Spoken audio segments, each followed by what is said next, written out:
Recording by Aryan digital recording studio अमोट टमार बाजार।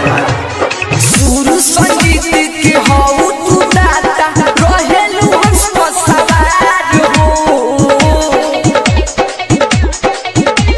सुर संगीत के हाउ तू दाता रहेलु हंस को सवार हो।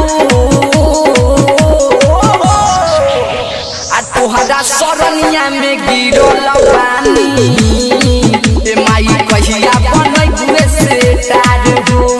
तोहरा सरनिया में गिरल बानी ए माई कहिया बनई गुए से तार हो।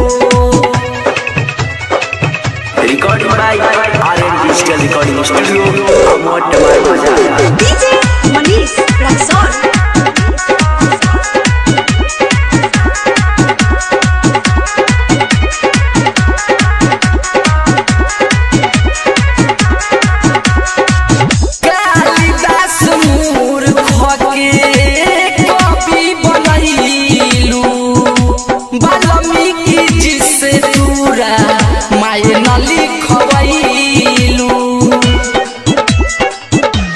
माई हो कालिदास मूर्ख के कवि बनैलू।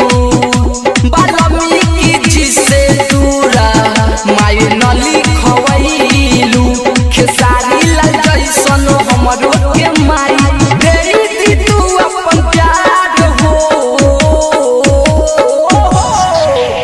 आ तोहरा सरनिया में गिरल बानी ए माई कहिया बनई गुए से तार हो।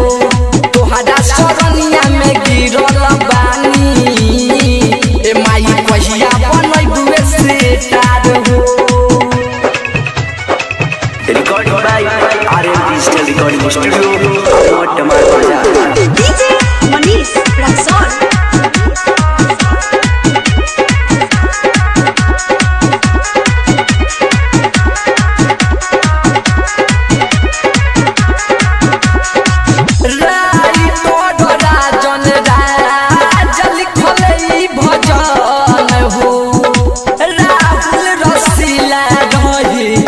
भगती में मगन हो। माई हो राजन लिखले भजन हो। राहुल रसीला रहे भगती में मगन हो। सुधीर संवरिया शिवजी के माई आई जतू तू दुआर हो। आ तोहरा सरनिया में गिरल बानी ए माई कहिया बनई गुए से तार हो। तोहरा सरनिया में गिरल बानी ए माई कहिया बनई गुए से तार हो।